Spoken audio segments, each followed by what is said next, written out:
Maintenant, on va reprendre un chemin qui paraîtra normal, mais qui ne le sera pas. Voilà, donc je vous l'annonce. Alors, j'ai un panel d'exception, donc je vais leur donner un tout petit peu de temps pour se présenter, dans le désordre. Donc, vous nous dites un peu qui vous êtes et ce que vous faites dans la vie, et puis pourquoi est-ce qu'on a eu cette bonne idée de vous inviter sur ce panel. Et on commence par vous, madame Chantal. Chantal, vous pouvez prendre celui-là? Comme ça, moi, je garde le... C'est bon, ça marche. Ça marche. Tout va bien. Bonjour à tous d'abord, et merci Anne-Micale de m'avoir demandé d'être là. Moi, je suis au Haut Conseil à la vie associative. Alors, je ne vais pas faire comme Frédéric et demander qui connaît le Haut Conseil, mais on pourrait peut-être le faire, mais bon. Mais je suis là pour vous expliquer en 2 mots ce que c'est. C'est une instance de consultation placée auprès du Premier ministre qui a pour mission de faire des propositions au gouvernement pour les associations et la vie associative. J'ai coutume de dire que nous sommes à la fois au service des pouvoirs publics et au service des associations. Nous sommes 30 experts, nommés donc par le Premier ministre. Nous ne représentons pas une association, un secteur ou quelque chose comme ça. Nous sommes nommés intuitu personae, comme on dit, donc pour notre expertise. À nos côtés siègent également des représentants de ministères. Il y en a ici d'ailleurs. Donc des ministères qui ont des relations avec le monde associatif. Un représentant de chacun des niveaux de collectivité territoriale, donc région, département, commune, et un représentant du Sénat et un représentant de l'Assemblée nationale. En l'occurrence, d'ailleurs, ce sont des femmes, puisque c'est une sénatrice et une députée. Donc voilà pour la composition. Les mandats sont de 5 ans renouvelables une fois. Nous sommes tous bénévoles. Je pense que c'est peut-être important de le dire. Et donc, dans ces missions, donc faire des propositions au gouvernement, ça veut dire... nous produisons des rapports. Alors, nous ne produisons pas des rapports pour faire des études, pour faire de la recherche, etc. Nous n'avons pas les moyens. Simplement, les rapports que nous faisons, c'est pour argumenter des préconisations et des propositions. Ces rapports, nous les faisons soit à la suite d'une saisine, qui peut être celle du Premier ministre ou celle du ministre chargé de la vie associative, ou par auto-saisine. Le rapport que j'aurai l'occasion de vous présenter un peu plus tard, c'est le résultat d'une autosaisine. Et puis, nous sommes obligatoirement saisis de tout texte législatif ou réglementaire qui concerne le monde associatif. Ça, c'est quand même assez important, d'autant que notre existence est inscrite dans la loi, puisque c'est un article de la loi de 2014 qui a repris un décret. Donc maintenant, le Haut Conseil est porté par la loi. Et puis, dernier élément, nous publions tous les 2 ans un bilan de la vie associative, non pas un bilan d'activité du Haut Conseil, mais un bilan où on essaye de tracer dans les 2 années précédentes ce qui nous a semblé marquer le monde associatif. Nous venons de publier le dernier là en août, et il porte sur les années 2023-2024. Mais on aura peut-être l'occasion d'en reparler un peu plus tard. Voilà. Super, merci Chantal. Vous avez vu, je ne vous relance pas sur est-ce que c'est simple d'avoir plein de premiers ministres qui se suivent comme ça, mais bon, bref. C'est le 6e depuis le début de cette mandature. Mais vous êtes le seul élément fixe alors de cette politique gouvernementale. Merci beaucoup. C'est pour ça qu'on a tant de choses en faveur des associations, absolument. Ouais. Émilie ? Oui, bonjour à tous, Émilie Auvray. On nous a dit de faire court parce que l'idée, c'est vraiment de parler du sujet qui nous réunit, plutôt que de parler de chacun trop longuement de nous. Alors moi, l'association, c'est Toi Demain. Vous pouvez le voir sur mon pull, donc n'hésitez pas à venir me voir à la fin. Et nous, concrètement, on fait de l'accompagnement aux jeunes collégiens et lycéens dans leur premier pas en entreprise. L'idée est de rendre accessible à tous les jeunes, surtout ceux qui n'ont pas de réseau, leur premier stage, leur première rencontre avec le monde du travail, sans limite. Donc voilà, et d'accompagner aussi les entreprises de leur côté à l'ouverture de leurs portes à tous les jeunes, peu importe d'où ils viennent. Mais il y a déjà plein de gens qui font ça, c'est pas la Non, je plaisante. Tu veux qu'on rentre dans la concurrence tout de suite ? Non. Vindia, toi ? Et tu es local de l'étape, Émilie, quand même. Et local. Local ? Et pourquoi je suis là ? Parce que c'est à cause de lui qui m'a mis en lien avec vous. Ils se sont dénoncés l'un l'autre, voilà. Bon. C'est les locaux. Vindia ? Ouais, du coup, bonjour à tous, Vindia, local de la CATAP aussi. Moi, je travaille dans une association qui s'appelle le Souffle du Nord et dont le métier, c'est de créer des coalitions territoriales sur la métropole européenne de Lille pour répondre à des enjeux de territoire en mêlant les talents du tissu économique, du tissu associatif, des collectivités, des pouvoirs publics et des citoyens. Voilà. Et donc, on en parlera dans le sujet. Normalement, si tout va bien. On garde un micro pour Non, vous en avez 2. Non, je plaisante. Moi, je truste un micro et vous séparez les 2. Oui, parce qu'on devait commencer cette table ronde avec 2 superbes questions de Fred. C'est qui êtes-vous et présentez votre structure. C'est ça, en Donc 3 mots, t'as dit. on a à peu près refusé, mais donc voilà, je suis à Feed Again Food et je m'occupe depuis un an de la Fondation Orange qui a trois axes d'engagement, l'éducation, la culture, notamment le mécénat musical et l'autisme. Voilà. Super. Chantal, je reviens à vous, parce que vous êtes l'institution ici. Et donc, est-ce que vous pouvez nous parler un tout petit peu plus du rapport que vous avez produit, que j'ai dans mes blancs chemins, et qui a pour intitulé « Des propositions pour reconnaître, soutenir et encourager la contribution des associations à l'intérêt général dans un contexte concurrentiel ».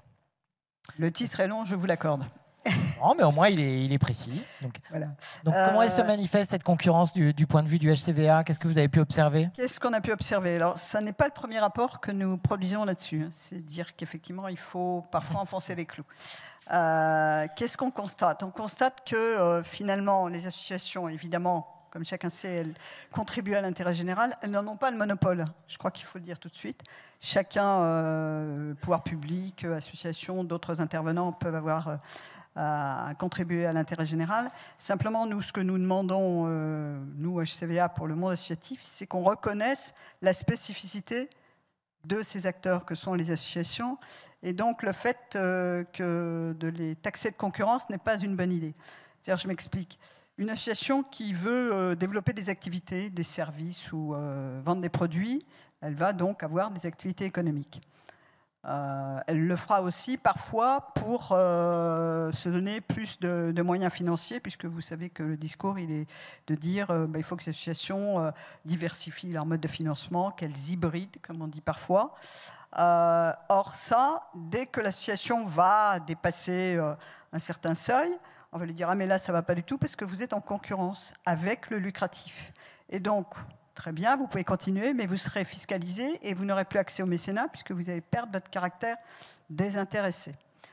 C'est là où, effectivement, le HCVA demande qu'on soit dans une position où on dise « Mais les associations, ok, elles sont peut-être en concurrence. Au pire, fiscalisons-les, mais de façon moindre par rapport au classique. Et surtout, reconnaissons qu'elles ont donc un caractère désintéressé, qu'elles ne produisent, qu'elles ne distribuent aucun bénéfice, d'une part, et que d'autre part, elles fonctionnent souvent avec des bénévoles. C'est ça qui, je dirais, sont les 2 caractéristiques. Donc c'est là-dessus qu'on essaye de se battre pour dire comment est-ce qu'on peut reconnaître cette contribution à l'intérêt général sans toujours le mesurer à l'aune de la concurrence. Ça, c'est un premier niveau de concurrence que vous nuancez en disant non, les associations ne concurrencent pas en tant que telles le secteur économique. En tout cas, elles ne le concurrencent pas de la même manière, ou en tout cas avec les mêmes armes, si j'ose dire. Si je peux dire ça comme ça.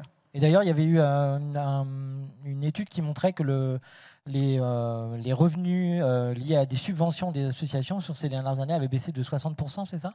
Vous pouvez c'est moi qui invente ce chiffre ou pas? 60%, je ne sais pas. Je ne suis pas sûr quand même que ce soit autant, mais c'est vrai qu'il y a les subventions, je dirais ce qu'on appelle vraiment les subventions, c'est-à-dire l'argent donné à des associations pour développer des projets qu'elles ont choisis, sont en diminution, ça c'est clair. Par rapport à la commande publique, par exemple? Voilà, par rapport à la commande publique, à l'appel à projet, où là, une des difficultés, c'est que l'association va perdre sa capacité d'innovation et d'autonomie. On reparlera peut-être tout à l'heure des questions d'innovation.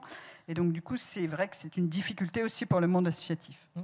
Et le deuxième niveau de concurrence, là, parce que je ne vais pas vous laisser tranquille, la concurrence entre les associations, alors, du point de vue du HCVA dans ce rapport, vous l'abordez? Non, on n'aborde pas la concurrence entre les associations dans ce rapport, si ce n'est effectivement de se dire, quand on a un mode de financement par la commande publique, on aura nécessairement de la concurrence entre les associations, puisqu'elles vont être plusieurs à travailler, et en tout cas à candidater, si je veux dire, sur le même objet, sur le même sujet. Et donc les conséquences peuvent être effectivement... pour être, j'allais dire, reçu, désigné, on va proposer des choses de moindre valeur, de moindre qualité, ce qui n'est pas l'objet même du monde associatif et des associations. Et le choix de ne pas traiter ce mode de concurrence dans ce rapport, c'était quoi? C'était Il n'y a pas eu de volonté particulière, si ce n'est qu'effectivement, il aurait fallu qu'on retravaille sur la question de la commande publique et des contraintes de celle-là. Là, on est sur plutôt des questions, si j'ose dire, de concurrence en analyse fiscale au niveau du territoire, donc de la France, un peu au niveau européen, mais c'est un peu compliqué d'avoir des informations et de pouvoir bien croiser les choses. Mais surtout, quand on regarde l'analyse fiscale qui dit « vous êtes exonéré », on regarde les étapes et une des étapes importantes, c'est de dire est-ce que vous êtes en concurrence ou pas. Et c'est ça, nous, qu'on veut travailler, enfin, sur lequel nous voulons travailler. Et toi, Afida, vu de ta fenêtre de financeuse ou de fondation, financeuse, ouais, je sais pas. Est-ce que cette concurrence, comment tu la vois, comment tu la caractérises Nous, je sais pas. Enfin, de la concurrence, il y en a, c'est certain, puisque de toute façon, on marche avec, grâce à marche forcée avec des appels à projets. Donc, forcément, il y a des gagnants et des perdants. Donc, et souvent, on a des associations qui comprennent pas forcément pourquoi elles sont retenues ou pas retenues. Après, est-ce qu'on a quand même aussi des structures des associations qui se structurent pour venir et porter un projet? Oui, on en rencontre, ça marche. Donc, est-ce que c'est le seul modèle? Non, je pense qu'on en a plusieurs modèles. Je ne pense pas qu'il faille s'enfermer. Maintenant, ces appels à projets, on va peut-être devoir les revoir. Enfin, je pense qu'il y a un grand travail à mener autour de ça. Mais cette concurrence, est-ce que je ne sais pas si c'est le bon terme, en fait. Je trouve que c'est difficile de se dire qu'elles sont en concurrence. Elles ont simplement besoin, à un moment donné, de financement. Est-ce que c'est dire que c'est d'être en concurrence? Elles se lèvent le matin en se disant j'ai besoin de ce budget pour pouvoir mener à bien mon projet. Est-ce qu'il faut les taxer pour autant de concurrence? J'ai un doute, en fait, de mots. Je ne sais pas si c'est le bon mot, finalement. Je ne sais pas. En tout cas, moi, je me dis que oui, mais bon, ça sera peut-être à creuser. Enfin, je ne sais pas. Vous allez peut-être nous le dire côté asso. Non, mais attends, garde encore le micro. Non, je ne vais pas te laisser comme ça. Hein, non. Je voulais le refiler. Et quand vous faites des appels à projets, quand toi tu vois arriver tous ces projets-là, tu vois peut-être des projets qui se ressemblent, tu vois peut-être des projets qui sont sur les mêmes territoires, sur les mêmes thématiques. Oui. Et là, tu te dis quoi? Tu te dis, oh, quel dommage que tous ces gens-là ne se soient pas... Est-ce que tu te dis? Oui, non, mais ça on se le dit, effectivement on se le dit, mais c'est difficile de rappeler l'association et de lui dire mais ce que tu proposes, peut-être qu'avant de le proposer, tu aurais dû peut-être regarder autour de toi et venir à plusieurs. Mais après c'est aussi se dire que je prends le risque d'y aller à plusieurs, de gagner à plusieurs ou de perdre à plusieurs. Et ça c'est pas évident parce que chacun va se dire si j'y vais seul, je vais peut-être demander 10 000 € et on va me les donner parce que c'est rien. Alors que si on arrive et on en demande 100, c'est déjà un peu plus compliqué pour prendre la décision. Et tu penses que c'est ton rôle en tant que financeur d'arriver sur ces terrains-là ou de faire un feedback comme ça sur une espèce d'offre spontanée ou de demande? Non, pas vraiment. En fait, ce que j'essaie de faire, c'est...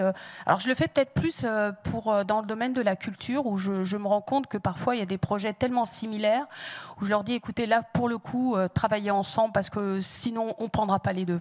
Donc, faites un choix et venez ensemble. Mais je le fais, mais en amont d'un appel à projet, et c'est se donner le temps, parce qu'il nous faut du temps. Et c'est là où les appels à projets m'empêchent d'avoir du temps et de les aider à construire. Ça, je pense qu'on peut, et on a notre place autour de la table pour les aider à construire. Je pense qu'il ne faut pas nous regarder, comme tu l'as dit très gentiment, je vais le prendre comme ça, de financeurs. Moi, je suis tout sauf un financeur. Et d'ailleurs, je ne le fais pas pour ça. Parce qu'à la limite, ce n'est pas financer pour financer. Dans ce cas-là, j'ouvre un guichet. Et puis et puis je suis sûre, non mais c'est vrai, on ouvre un guichet tous les deux parce qu'on pourrait se marrer. Et puis et on commence à distribuer en se disant bah ouais ton projet il est bien écrit grâce à l'IA certainement ou pas, j'en sais rien. Et puis ça s'arrêterait là. Je pense que nous on a besoin de retrouver de la place de l'humain, de rencontrer des gens, de comprendre ce qu'ils font. Et ça prend. Et ça, il faut qu'on le mette dans notre planning. Alors que si on fait je reviens surtout sur cette notion d'appel à projet, parce qu'on en a beaucoup parlé. Si on en fait trop, ça marche pas. Il faut se donner du temps. Il faut rencontrer les bénéficiaires parce que c'est eux qui racontent. Donc voilà. Donc c'est un peu notre quotidien. Donc non pas financeur, mais avoir envie de participer et d'apporter une pierre à l'édifice. Oui, très certainement. Et la petite musique qu'on entend depuis un peu toujours, que la concurrence c'est sain aussi, ça permet la stimulation, l'émulation, que même dans l'intérêt général c'est pas si pire, que ça pousse tout le monde un petit peu à innover, à se bouger. Ça c'est, qu'est-ce que tu en fais de cette petite musique? Qu'est-ce que j'en fais? Écoute, elle est là. Enfin, je veux dire, je peux pas dire qu'elle est pas là, mais je me mets à la place de cette personne qui pense qu'elle a le projet et qu'elle voit son petit voisin avoir avoir le financement et moi je l'ai pas. Donc, est-ce que c'est de la concurrence et de se dire, mais pourquoi j'ai pas réussi à les convaincre? Qu'est-ce qui a fait que j'ai pas réussi à obtenir ce financement?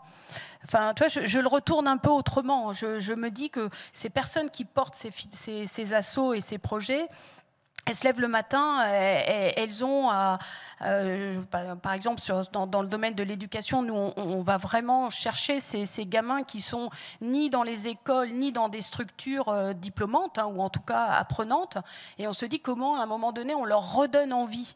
Moi, le matin, si j'ai un super projet, je me dis, mince, je ne l'ai pas eu alors que j'y crois. Et je sais que je suis une pépite et que je peux grandir et que je vois mon petit copain qui je pense, est-ce que je me dirais c'est une concurrence malsaine? Non, je me dirais c'est dommage, peut-être que j'ai pas eu l'occasion de rencontrer les porteurs enfin les financeurs, comme on pourrait les appeler comme ça. Je les ai pas rencontrés, j'ai pas pris le temps parce que j'étais sur le terrain. Et en plus de ça, nous les assos, on leur demande de plus en plus de choses.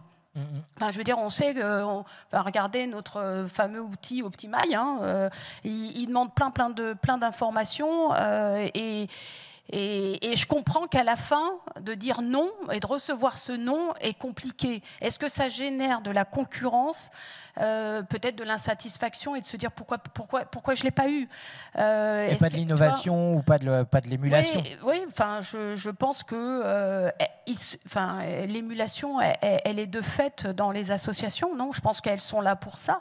Elles se lèvent le matin pour innover et puis pour trouver des solutions. En tout cas, ce n'est pas moi du 8e étage à Issy-les-Moulineaux qui va pouvoir leur dire c'est innovant, c'est pas innovant. Je pense qu'elles ont envie de faire avancer les choses. Je ne crois pas que le patron ou le responsable d'une asso se dise oh, c'est génial, j'ai réussi à avoir 50 000 € de la Fondation Orange, je vais me gargariser. Enfin, je ne crois pas. Je pense que les 50 000 €, ils servent à quelque chose, ils servent à un projet. Est-ce qu'à la fin, il y a de la concurrence? Ouais, si j'ai pas eu les 50 000 €, je me dirais, voilà, j'insiste là-dessus. Je ne sais pas si c'est le bon terme. J'ai du mal avec ce terme-là. C'est pour ça que tout à l'heure, je me suis pas levée. Parce que non, mais je le dis. Tu m'as dit pourquoi tu t'es pas levée.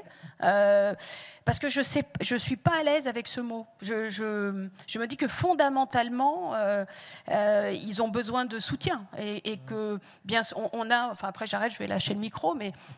Je vois que, par exemple, nous, on a des projets qui s'arrêtent. Hein. Ils ne sont pas financés jusqu'au bout. Enfin, c'est-à-dire qu'ils ne trouvent pas le petit bout qui manquait et donc ils abandonnent le projet. Et dernièrement, j'en ai parlé au conseil d'administration parce qu'on a de plus en plus de projets qui s'arrêtent parce qu'ils ne vont pas au bout. Parce qu'il leur manque le tour de table financier n'est pas abouti. Donc, ils mettent en péril le projet. Et je disais au conseil d'administration, mais moi, je vais vous les amener, ces assos, parce que peut-être que vous voyez un montant de non attribué, mais pas pour des mauvaises raisons. C'est qu'à un moment donné, il y a un des financeurs qui n'a pas joué le jeu. Enfin, je ne vais pas vous le pointer du doigt, mais il y en a un, en tout cas, qui très régulièrement se retire en disant voilà, je vous ai promis 10 000, mais je vais t'en donner que 5, mais sauf que ça met à mal le projet. Donc, c'est vrai que là, pour le coup, moi, je vais éduquer mon conseil d'administration et on va recevoir ces assos qui portent des projets et comprendre pourquoi ils sont abandonnés, plus que de dire la concurrence. Moi, j'essaie de comprendre plutôt ceux qui abandonnent et pourquoi, plutôt que d'aller chercher ceux qui... j'ai l'impression d'être dans un mauvais jeu, je ne sais pas. Il y a un game que j'aime pas dans cette... mais okay. On en avait parlé au moment de la préparation de cette table ronde. Enfin, qui est pas ronde d'ailleurs. Et toi, ton point de vue sur le terrain, comment tu réagis par rapport à ça, cette histoire de concurrence? Tu es gêné par le mot? Tu l'assumes plus?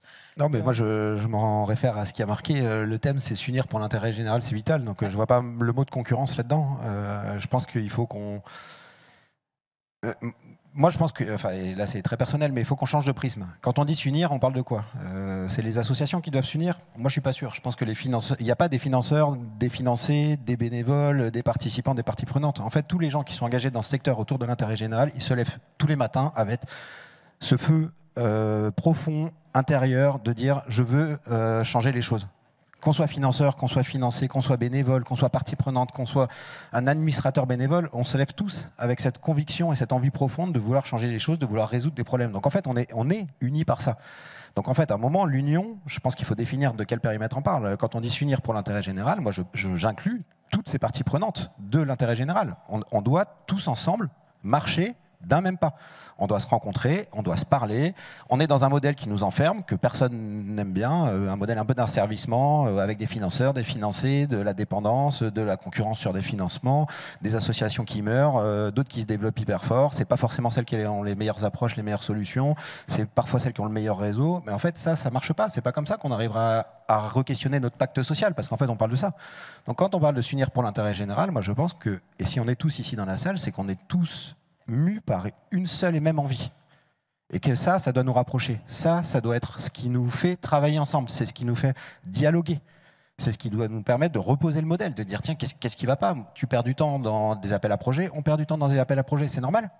Parce que ce temps qu'on perd, on fait quoi pendant qu'on le perd ce temps? On fait rien. Sur le terrain, on fait rien. Voilà, enfin, on est quand même des sujets d'union, il y en a plein.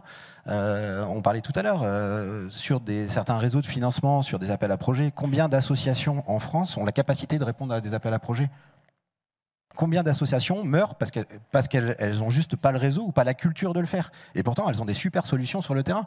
Donc en fait, quand on parle de s'unir, je pense qu'il faut qu'on se dise c'est toutes des parties prenantes. On n'est pas sectorisé. En fait, on a tous cette même envie de re-questionner, de redéfinir notre pacte social.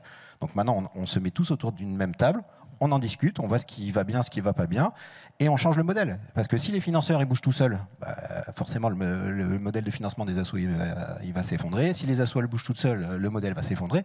En fait, on a besoin de faire des pas tous ensemble. Et il y a quand même un truc, je rebondis sur ce que disait Chantal, je suis désolé, c'est hors sujet, mais vous avez prévenu, ça va être un peu gain food. La question de la concurrence avec le secteur marchand, elle est fondamentale. Elle est fondamentale parce que si tu nous interroges sur la concurrence, tu le vois vraiment sur un prisme des financements. Et moi, je suis désolé, on parle d'intérêt général. Qu'une association, elle génère du revenu. En quoi ça remet en cause l'intérêt général à partir du moment où elle a l'obligation de le reverser dans des actions d'intérêt général? Au contraire, libérons ça. Si demain, une association, elle fait 45 millions de résultats par an et que ces 45 millions, elle a l'obligation de les réinvestir dans l'intérêt général, tout le monde sera très content de le faire. Donc en fait, quand on dit s'unir tous ensemble, il y a certainement aussi des acteurs, la puissance publique, le législateur, etc. En fait, on doit tous se mettre ensemble, on doit tous se réunir, on doit discuter et on doit re-questionner le modèle. Et l'union, c'est pas un sujet, parce qu'en fait, encore une fois, tous les matins, tous ici, on se lève que pour une chose, c'est trouver des solutions pour ceux qui n'en ont pas. Et le contexte actuel, là, sur la table ronde, elle s'appelle C'est Vital. Tu penses que le contexte actuel de vitalité ou de mort, il va plutôt dans le sens de l'union, il va plutôt dans le sens de la concurrence, même si on se dit que c'est pas le bon mot? Est-ce que c'est d'autant plus vital maintenant? Oui, je suis d'accord, ça l'a toujours été. De toute façon, on commence à prendre conscience qu'on vit dans un monde à ressources limitées, machin, etc. En fait, le secteur associatif, tout le monde, on vit tous sur un monde à ressources limitées. Maintenant, c'est comment on se le partage et qu'est-ce qu'on en fait. Donc, en fait, moi, je porte la conviction intime que s'unir, oui, c'est vital. Après, soit on se met en capacité d'amorcer une transition et un changement, soit on le subira. Et si on le subit avec une rupture, forcément, il y aura des dommages collatéraux assez importants. Mais du côté de tout le monde, de la puissance publique, des financeurs, des financés, des bénévoles, et puis surtout de ceux qui bénéficient de nos actions à tous.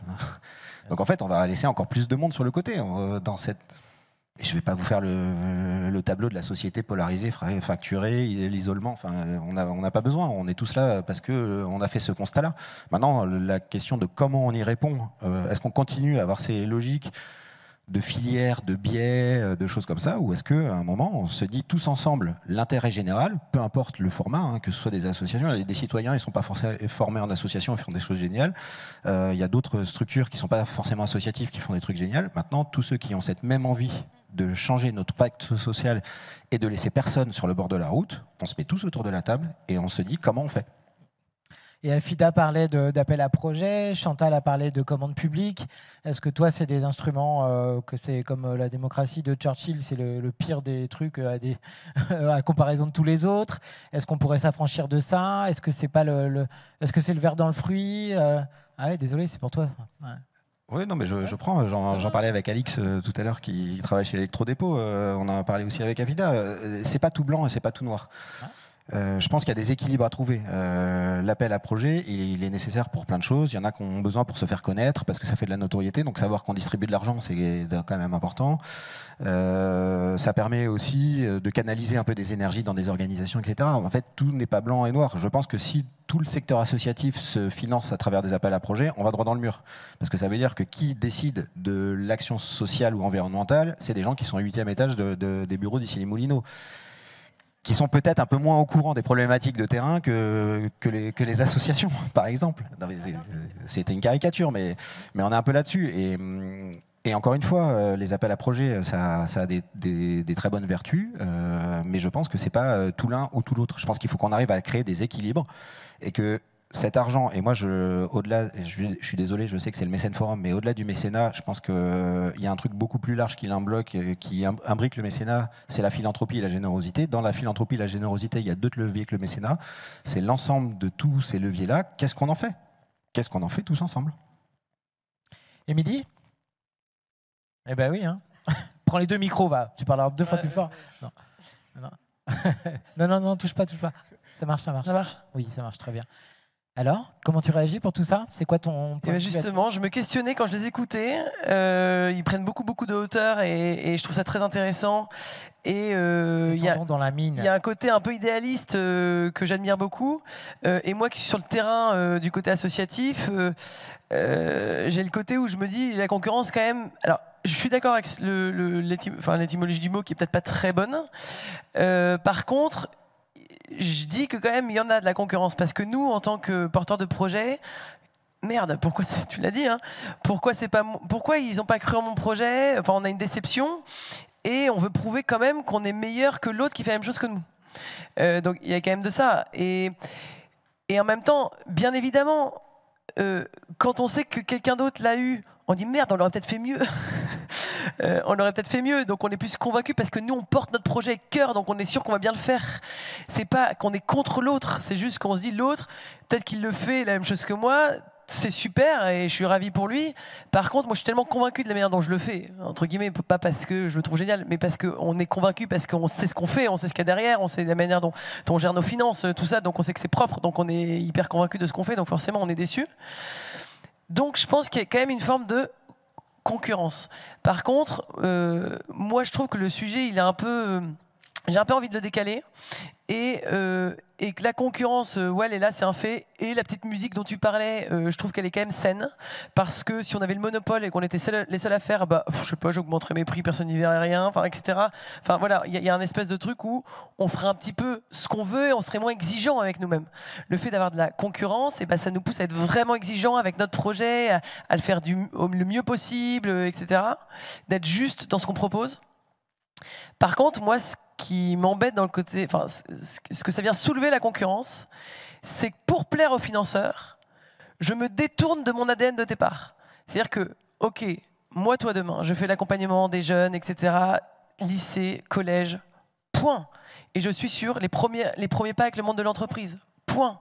Je ne vais pas les mettre sur des appels à projets alors que je pourrais le faire en vrai. À un moment donné, je m'étais dit, bah, moi j'ai le programme Stage Up pour les stagiaires d'entreprise, programme Boost Up, orientation dans les établissements scolaires. Oh, je pourrais faire le programme Startup. Ça pourrait être canon, un truc sur l'entrepreneuriat. Ah non, je ne vais pas y aller, il y en a plein qui le font. C'est dommage. Après, ça brouille tout le tissu associatif et on ne sait plus qui fait quoi et les financeurs, ils sont perdus. Et moi, je trouve ça bien d'identifier, de savoir, d'être capable d'identifier qui fait quoi, qui sait bien faire quoi. Comment? Oui, c'est crucial, voilà. Comme dirait ChatGPT. D'identifier vraiment qui fait quoi, comment ils le font, et que ce soit plus clair pour tout le monde, et qu'il y ait un respect, des couloirs de nage de chacun, en quelque sorte. Et du coup, bah, quand on collabore, eh ben, il n'y a plus de concurrence parce que c'est ça, c'est-à-dire que, ok, moi je fais ça, plutôt que d'aller faire ça aussi, je vais chercher pour travailler avec quelqu'un qui sait faire quelque chose que je ne fais pas. Non pas que je ne sais pas faire, mais que je ne fais pas. Et je décide et je reste collé à mon ADN et m'efforce à ne pas faire ce que fait déjà l'autre. Et le contexte actuel, ou des modalités comme les appels à projets, est-ce qu'on prend le chemin de l'union pour l'intérêt général avec un contexte pareil et avec des modalités de financement qui ne sont pas que du financement? Je suis d'accord avec Afida. Vous inquiétez pas, après on plombe et après on sera sur les solutions. Hein. Mais on est obligé de passer un peu de temps sur le constat, sinon on va pas... Alors, ta question, je ne sais pas si c'est vraiment sur... Alors, en fait, moi, le sujet déjà, coalition, j'aime pas trop le mot non plus. Pareil, parce que coalition, c'est des forces hyper fortes. Il y a une espèce de truc collectif, guerrier. Bon, la collaboration entre entreprises sur un projet commun, moi, je trouve ça génial. La coopération. Donc, voilà, la coopération, je trouve que ça a des forces extraordinaires. Par contre, ça a des inconvénients. C'est que, encore une fois, ça prend un temps énorme, mais je crois que c'est la partie 2, donc je ne vais peut-être pas trop rentrer là-dedans. Mais en tout cas, les appels à projets pour aller chercher du collaboratif, je trouve ça génial. Par contre, il faut partir d'un besoin terrain concret, hyper clair, et aller chercher les acteurs qui sont capables d'y répondre. Plutôt que de vouloir le faire à tout prix, pour le faire parce qu'il faut faire de la collaboration. Tu vois la nuance? C'est-à-dire que souvent, on se dit « Ah, c'est génial, on va coopérer, ça va être génial tous ensemble. Allez, coopérons, mettons-nous autour d'une table. » Bon, du coup, on s'oblige à faire un truc ensemble. Alors que ça se trouve, en vrai, on n'a peut-être rien à faire ensemble, en quelque sorte. Et ça, il faut l'accepter. Et c'est pas très grave. Par contre, ok, il y a un sujet là, les gars. Qu'est-ce qui est capable d'y répondre? Ok, qu'est-ce qu'il sait le faire? On va appeler machin, quitte à ce que ce sont des concurrents.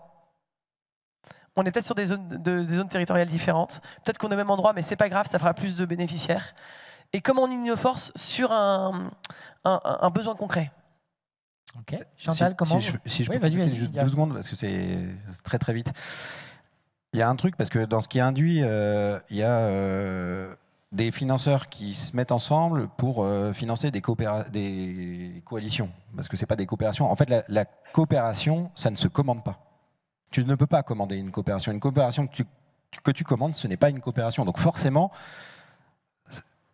ces projets-là, et je ne peux pas juger, mais il y a des facteurs d'échec qui sont forts dès le départ. Une coopération, c'est des gens qui ont envie de se mettre ensemble et qui vont rechercher des complémentarités. Donc en fait, ça se construit, ça se génère, mais ça ne peut pas se commander, ça n'est pas possible. Donc là, typiquement, on a des choses à faire. Si aujourd'hui, on a des financeurs qui se mettent ensemble pour obliger des structures à se mettre ensemble, il y a quand même de fortes chances que dès le départ, il y ait un peu de pourri dans le projet.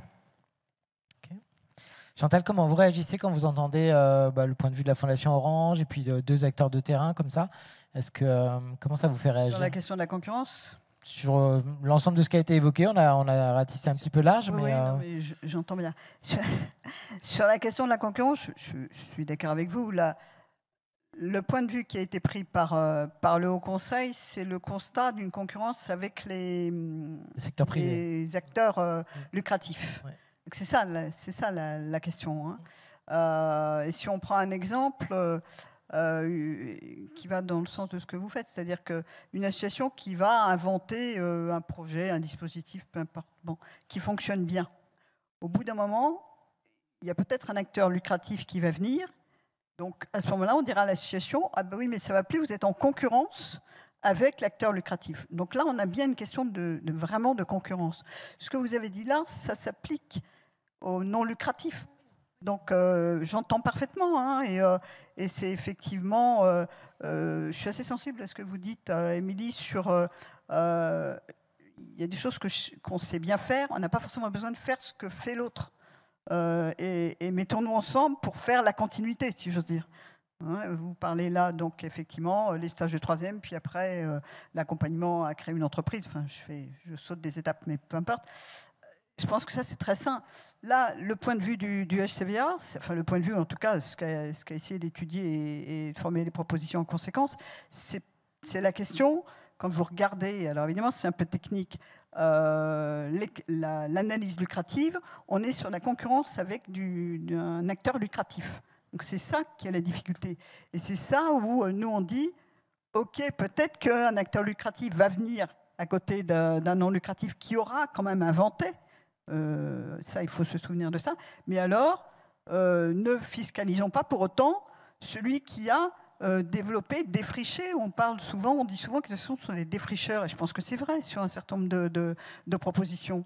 Donc respectons, au moins c'est ça qu'on demande, c'est le respect de cette antériorité, si j'ose dire. Et vous avez parlé tout à l'heure, Chantal a parlé du monopole de l'intérêt général. Si on doit s'unir pour l'intérêt général, qui doit s'unir? C'est les acteurs de l'intérêt général, l'État, c'est l'intérêt général, les fondations représentent l'intérêt général, les entreprises, est-ce qu'elles ont vocation à parler aussi au titre de l'intérêt général? C'est de quelle union dont on parle? On parle d'une union... Moi, je peux donner qu'un exemple. Je ne sais pas qui doit s'unir. Je n'ai pas réfléchi à ça. Donc, je ne sais pas. Non, mais quand je ne sais pas, je ne sais pas. Donc, je ne vais pas inventer. Mais en tout cas, tu vois... Et toi, tu es l'intérêt général, la Fondation Orange? En tout cas, je la représente pour l'entreprise. Mais par contre, tu vois, quand le projet de Grigny, de ce lycée, ce nouveau lycée qui est porté, un projet qui est porté par le maire de Grigny qui dit bon bah moi 50% de mes gamins n'atteignent pas le bac ou quittent le brevet et on sait que la charnière entre la 4e et la 3e c'est difficile, donc il faut qu'on trouve un modèle. Et il réunit toutes ces associations, et il réunit les missions locales, il réunit tout le monde. Alors ça fait certains projets importants en termes de financement. Bah, tu vois, moi, quand je vois ce type de projet, quand je vois ce type d'initiative, mais j'ai envie de pleurer, quoi. Mais pleurer de bonheur. Je trouve ça extraordinaire. C'est-à-dire que je me dis, ils ont compris quelque chose. Et à la fin, je vais le voir, moi, j'espère, je vais le voir, ce lycée, et je vais rencontrer ces gamins qui vont rentrer à l'école et retrouver un univers qui leur ressemble pour arrêter d'être taxés, et j'aime pas le terme de décrocheurs, mais voilà, des gamins qui, à un moment donné, ont rencontré des difficultés. Mais là, ça, j'y crois. Et je sais pas comment ça s'appelle, de la coalition, de la coopération, vous l'appelez comme vous voulez. En tout cas, c'est un projet auquel je crois, parce que je suis animée par cette dynamique de projet. Et je me dis que quand c'est porté par le maire de cette ville qui se dit, de toute façon, je suis une ville pauvre, j'ai des gamins, des jeunes qui ont forcément des compétences, ils ont forcément quelque chose à construire, et on va aussi, eux aussi, les mettre autour de la table et on va trouver cette complémentarité, ce que tu disais tout à l'heure. C'est-à-dire que chacun dans son couloir de nage, mais chacun a apporté autour de la table une compétence et il est reconnu pour cette compétence. Et ça, je trouve ça intéressant. Voilà. Est-ce que ça répond? Oui, oui. Et donc c'est pas tant une histoire de statut ou une histoire de compétences. C'est un peu comme ce que disait Émilie. Exactement. Moi j'y crois. Enfin voilà. Et après, c'est des projets. En plus c'est intéressant parce que c'est un temps, c'est dans le temps. Hein, c'est un projet qui va durer 3 ans. Et voilà. Et c'est un projet. J'ai demandé si je pouvais donner le budget en bas de. Oui, c'est un projet à plus d'1 million d'euros. Mais je trouve ça apprenant même pour moi. C'est-à-dire, c'est pas simplement. Je me sens autour de la table et j'apprends à chaque fois de ce qui se dit, ce qui se partage autour de ce projet. Et je trouve ça intéressant quand le financeur commence à apprendre aussi. Non ? Si, carrément. Bon, super. Non, mais je voulais savoir si tu étais d'accord ou pas. Oui, moi je suis modéré, donc je. Non, il n'a pas le droit de s'exprimer, donc je t'envoie la balle pour que tu t'exprimes aussi. Mais bon. Lydia, tu veux réagir par rapport à ça? Moi, j'ai déjà répondu. Le monopole de l'intérêt général. L'union, elle est pour tout le monde. Tout acteur qui a envie, encore une fois, de redéfinir ce pacte social et de laisser personne sur le côté. On s'en fout des postures, des rôles qu'on a, des formats d'organisation. Après, tu disais qu'on prenait beaucoup de hauteur. On va revenir un peu sur Terre. Nous, on l'a vécu. On a des exemples très concrets quand on se met en coopération tous ensemble, que les élus locaux jouent leur rôle, que l'État joue son rôle, que les associations jouent le leur, que les financeurs jouent le leur, que les entreprises viennent dedans, que les citoyens sont dedans. En fait, on arrive à faire des trucs de fou. Nous, en plein Covid, quand tout était fermé, on a fait 1 million de masques en 8 semaines parce que chacun de ces acteurs-là a pris le rôle qu'il avait à jouer dans ce moment-là. On est devenu, dans une chaîne 100% solidaire sur la métropole européenne de Lille, le plus gros producteur mondial de masques en 8 semaines. Mais pourquoi ça se fait, ça? C'est pas parce que le souffle nord, il est génial. En fait, c'est juste parce que chacun a joué son rôle. Et ça, des exemples comme ça, on en a plein, même sur des plus petits projets. Donc en fait, l'union, elle est pas dépendante de l'acteur, elle n'est pas dépendante des formats juridiques. Je pense qu'il y a beaucoup de gens, de plus en plus, et ça se voit pas, on n'en parle pas. Tout le monde a envie de changer les choses. Tout le monde a envie de changer les choses. Maintenant, il faut qu'on offre les bonnes conditions pour le faire. Il faut que chacun trouve sa place. Il faut que chacun trouve un rôle à jouer. Il faut que chacun active son levier. Mais dans ton exemple de Covid, il y avait une contrainte et des conditions de température et de pression assez fortes là. Est-ce que tu penses que ça peut jouer sur l'Union? Je reviens sur ma marotte. Avec le contexte actuel, de baisse de financement, de subventions, est-ce que ça, c'est quelque chose qui... mais Frédéric, tu as bien raison. L'urgence est un facteur de l'Union. Mais en fait, des exemples comme ça, avec moins de... Là, pour ceux qui sont de la région, on a lancé un projet qui s'appelle Plus personne à la rue, qui est une coopération territoriale autour du sans-abrisme, avec cette ambition que plus personne ne dorme dans les rues de Lille sous 10 ans. En fait, on a des capacités de transformer des lieux qui étaient dans des anciens bureaux en centre de vie pour des personnes qui dorment dehors. Et ça, on fait ça en 4 ou 5 semaines. Pourquoi on le fait en 4 ou 5 semaines? Parce qu'en fait, on va chercher les leviers partout. Il y avait des élus tout à l'heure, ils sont très engagés dedans, ils ont un rôle à jouer, c'est eux qui valident des changements de destination de lieu, ils ont des contraintes techniques. On va chercher des financeurs, on va chercher des entreprises qui font du don de matériel. On arrive. En fait, pourquoi on arrive à faire des choses comme ça? C'est parce qu'en fait, on se met tous ensemble. Parce que tout le monde oublie sa posture, tout le monde oublie... son véhicule juridique, etc. Et tout le monde se dit, en fait, ce sujet-là, ce sens commun, j'ai envie d'y contribuer avec les leviers que j'ai et dans les valeurs ajoutées que je peux apporter. Et en fait, il faut assembler ça. Non, mais après, on va arrêter de se filer le micro. Non, je vous laisserai pas faire. Non, mais j'aime bien quand tu dis j'ai envie. Parce qu'en fait, il faut avoir envie. Tu vois, nous, on nous a sollicité dernièrement, on commence à accueillir des personnes en difficulté. Et ce n'est pas du tout dans nos axes, donc je le dis, parce qu'à chaque fois, on me dit « Ah, mais attention, ce n'est pas dans tes axes. » Ouf, on va se calmer, c'est pas grave, c'est pas dans mes axes, mais en tout cas, on va aider. Et parce que c'est d'accueillir des personnes qui mangent pas à leur faim. Et on les accueille à partir de 13h30, on ouvre nos cantines. Ça veut dire que c'est 450 personnes qui, dans la semaine, vont pouvoir déjeuner. Et c'est peut-être leur premier et leur seul repas de la journée. Et c'est simplement se dire, c'est parti d'une personne, et c'est ça que j'ai adoré, dans l'entreprise qui m'a dit, je lui ai dit, mais on n'y arrivera jamais, on va jamais réussir à ouvrir la cantine à 13h30 pour accueillir. Et il fallait pas qu'ils rentrent par la même porte. Enfin, on a traversé des trucs assez étonnants. Et ben simplement, il y a eu une chaîne de personnes qui avaient envie. Alors, il y en a celui qui m'a ouvert la porte, celui qui a eu l'idée, celui qui. C'est qu'une chaîne de personnes qui, à un moment donné, se sont dit, on va le faire. Et c'est un peu ça. Et est-ce que ça s'appelle coalition, collaboration? Je ne sais pas. En tout cas, c'est des personnes qui se sont dit on va adresser le problème et on va trouver la solution. C'était pour rebondir. On commence à arriver doucement vers la partie solution un peu moins plombante, mais Émilie, j'ai envie que tu continues à plomber un peu le truc parce que je te vois réagir. Bah non, justement, j'avais des solutions canon. J'avais un truc positif, moi. Ok, bah vas-y alors. Non, mais tu trouves pas qu'ils sont pas un peu bisounours là quand même les deux? Si, mais justement, j'ai un truc positif, mais concret. Enfin, si c'était très concret, ton exemple. Non, cela dit, non, mais pour revenir à ce qu'ils disent, pour moi, c'est une histoire de rencontre aussi de personnes qui matchent avec un initiateur. T'as un initiateur. À chaque fois qu'il y a un initiateur d'un projet auquel il croit, donc lui, il impulse ce truc et il réunit autour de lui pour une cause concrète. Donc, tu vois, 1 million, c'est pas mal pour un bahut. Donc, tu vois, mais c'est énorme parce qu'il y a quelqu'un qui avait un besoin concret, il a réussi à unir tout le monde autour de lui. Et nous, par exemple, j'ai participé à un projet lancé par la préfecture, urgent encore, caractère d'urgence. Il faut absolument qu'il y ait 100 jeunes de QPV, donc quartier prioritaire de la ville, en stage collectif, là en juin dernier. Et là, on avait concrètement, à partir du moment où on a eu le go, on a eu que 3 semaines pour convaincre des entreprises, des jeunes à venir dans nos stages qui avaient potentiellement déjà des stages. Et il y a eu un coordinateur, qui est Clubster Entreprise, qui a pris le lien entre la préfecture et nous, et il a uni des concurrents, donc nous, et des autres gens qui faisaient la même chose que nous, et ensemble, on a tous bossé. Et pour répondre à ce besoin, en fait. Et moi, j'ai trouvé ça génial, parce qu'il n'y a pas eu de sujet, alors qu'on faisait tous la même chose. Ça a été franchement génial. Et j'ai trouvé que c'était la beauté de la concurrence entre les assos qui est capable de s'enlever parce qu'on a un truc qui nous unit, quoi.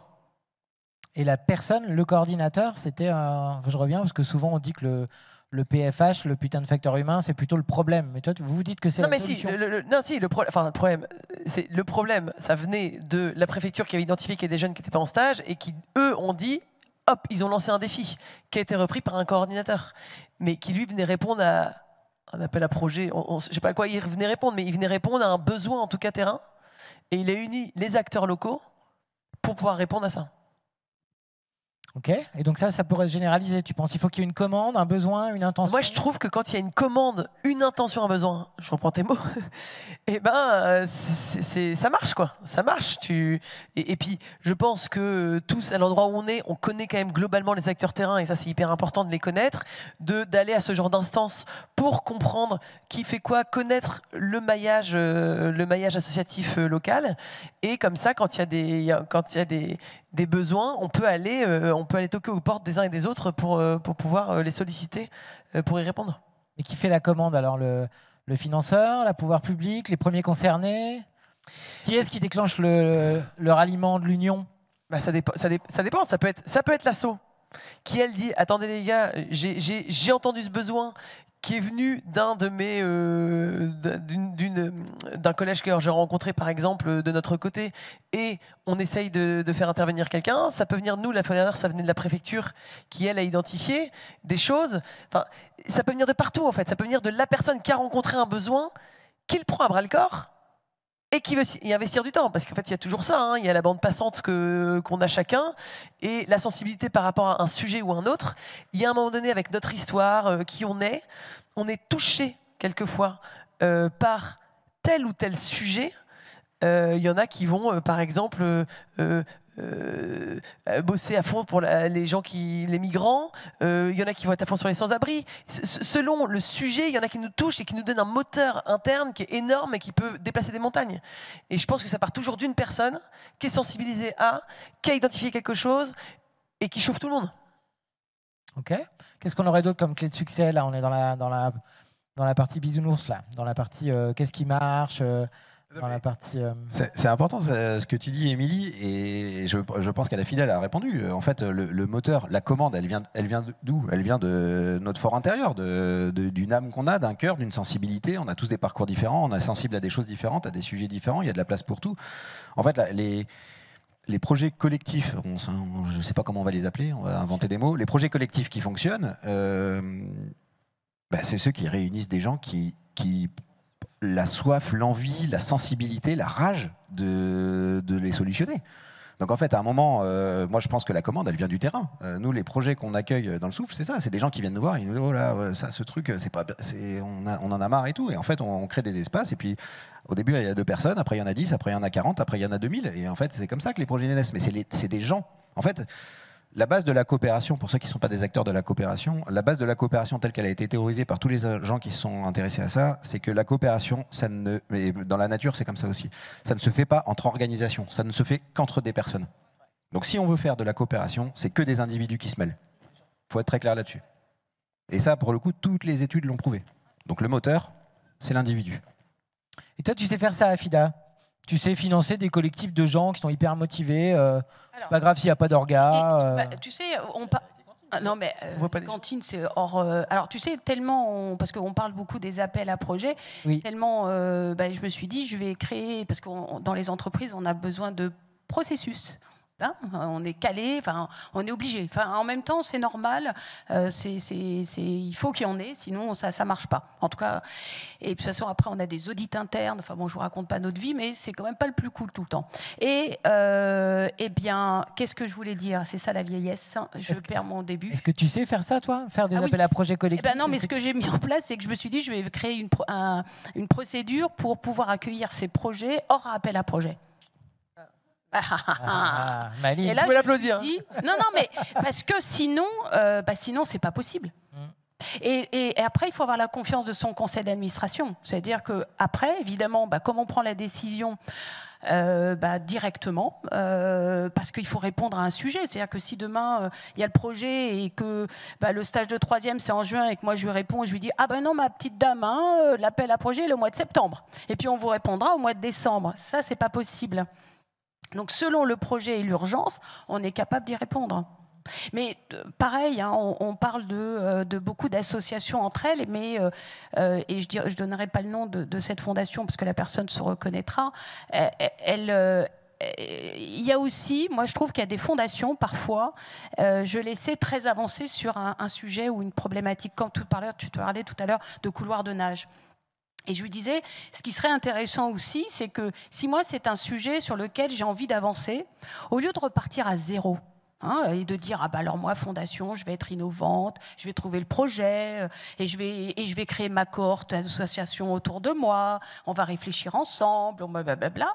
Eh bien cette fondation qui a pris une longueur d'avance, pourquoi pas aller la voir? D'ailleurs voilà, je lui en ai déjà parlé en disant bah voilà, sur ce sujet tu es très avancé. Et si on dealait ensemble, enfin dealer dans le bon sens, et si on dealait, on trouve un deal ensemble pour porter ton action, parce que toi peut-être que tu t'essouffles en termes de financement, mais moi je vais pouvoir remettre du fuel et te permettre d'avancer. Et ça, je trouve ça aussi intéressant. Et ça, tu le vois de plus en plus côté fondation? Moi, je sais pas s'il y a des fondations qui travaillent comme ça. J'en sais rien. Si. Bah, ouais, pardon. On me souffle à l'oreille qu'il faut que je te pose la question et que c'est une question à laquelle tu dois répondre. Oui, mais non, moi je finance des collectifs et l'ingénierie et les frais de fonctionnement pour prendre le temps, d'avoir le temps de discuter. Alors moi, c'est différent. C'est de dire, il y a une fondation, je la repère sur un projet et derrière me dire, tiens, et si, au lieu de, je te finance pour que tu ailles plus loin. Et je trouverais ça assez intéressant de se dire, voilà, et là, il n'y a pas de concurrence. Est-ce qu'on peut parler de concurrence aussi entre les fondations? Je ne sais pas si tu seras plus toute seule sur la photo. Tu y aura aussi l'autre fondation. Mais ça ne me dérange pas. Ouais. Alors là, moi, tu sais, il y a eu tout un débat. Est-ce que des financeurs peuvent demander, est-ce que, par exemple, moi, SFR ou Free ne signent pas une convention où je sois la seule? Oui, c'était la table ronde d'hier soir sur l'exclusivité. Voilà. L'exclusivité, non. Hein, on sait bien que ça n'a pas de sens. Sinon, ça s'appelle du sponsoring. Et là, il faut aller vers la pyramide. Je veux un gros logo. Est-ce que mon logo est plus gros que le tien? Enfin bon, on part dans autre chose. Mais non, moi, je pense que c'est pas grave si on est plusieurs sur la photo. L'important, c'est le résultat. Et tu veux réagir, Vindia, ou parce que j'avais... Alors, je ne sais pas si c'est sous-entendu, mais j'entends dans ta question quelque chose qui est important. Là, je parle que du secteur associatif. Dans la concurrence entre les associations, il y a un truc qui est très fort, ça s'appelle l'ego. Dans les fondations, ça n'existe pas. Non, mais tu vois, tu posais la question, tu n'es plus toute seule sur la photo. Moi, j'ai envie de poser la question, mais est-ce que si demain, on n'avait plus besoin de se réunir et si on n'avait plus besoin de faire de photos, est-ce qu'on ne serait pas content? Est-ce que notre seul but dans la vie, à nous tous ici, c'est de ne plus exister? Qu'en fait, que nos problèmes, on les ait résolus. Donc en fait, arrêtons de se battre pour faire des photos, pour se dire c'est moi qui ai fait ça, etc. Franchement, on s'en fout. On s'en fout. Moi, si demain, on ferme le Souffle Lunaire parce qu'on n'a plus besoin de nous, franchement, on fera tous une teuf. Et si on n'a plus besoin de se réunir pour parler de mécénat, etc., je pense qu'on sera tous très contents. Il ne faut juste pas qu'on l'oublie. Ils seront contents aussi. Elles pourront rire. Émilie, tu voulais réagir? Non? Non, mais ils sont trop choux. Ouais. Mais ils se sont donné le mot, j'aurais pas dû les mettre l'un à côté de l'autre. Moi, j'y crois un peu moins. Je me dis, l'ego, il existera toujours. Je suis négative. Non, mais moi, je me dis, il faut pas se battre contre tout ça, c'est tout. Par contre, quelle l'envie. Mais moi, je vous rejoins toujours sur le truc des personnes. En fait, c'est les personnes qui ont un moteur interne et qui veulent se réunir. Au pire, c'est pas grave si elles placent leur ego en plus. Tant mieux si ça leur fait plaisir. C'est cool. Et si on y répond aussi à leur ego, c'est super. Tant qu'elles bossent pour l'intérêt général et pour un projet, quand je dis qu'il y a de la gueule, qu'il y a de l'impact plutôt, et ben c'est canon. C'est ça qu'il faut aller chercher en fait. Et voilà, moi je pense que c'est une histoire de rencontre tout le temps. On sent qu'on vibre pour un projet commun et c'est là où ça réussit.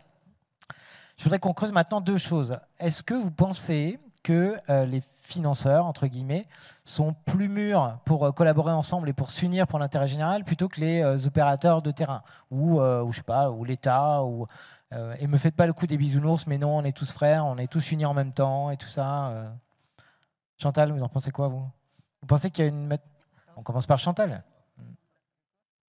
Est-ce que vous pensez qu'il y a une maturité ou une avance Est-ce que les collectifs, les coalitions, les convergences de financeurs sont plus développées que celles des opérateurs sur le terrain? Ou est-ce que c'est une question complètement artificielle qui n'a aucun sens? Vous pouvez aussi me renvoyer dans mes 22, hein, vous faites comme vous voulez.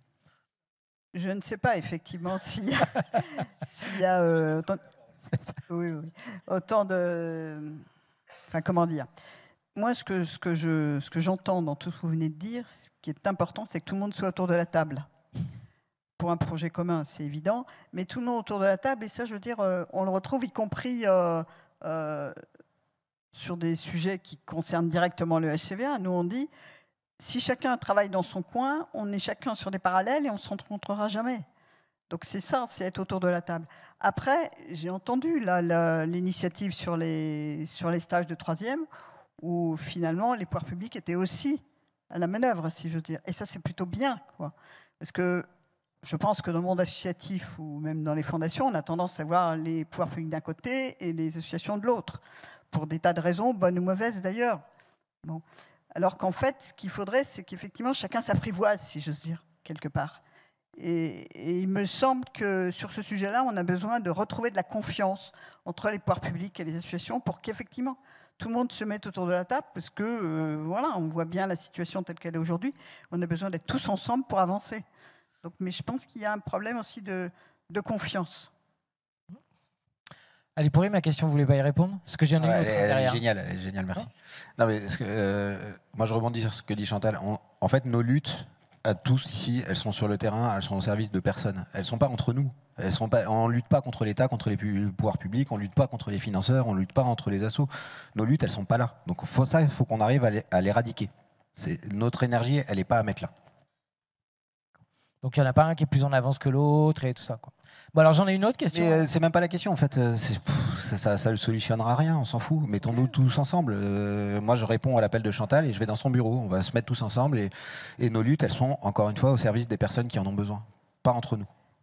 Chantal dit qu'elle n'a pas de bureau. Mais bon, on t'accueillera si tu veux. C'est grand, hein, on peut rester là après. Si vous voulez, on va squatter la cité des échanges. Ouais. Alors, deuxième question qui sera peut-être moins pourrie que la première.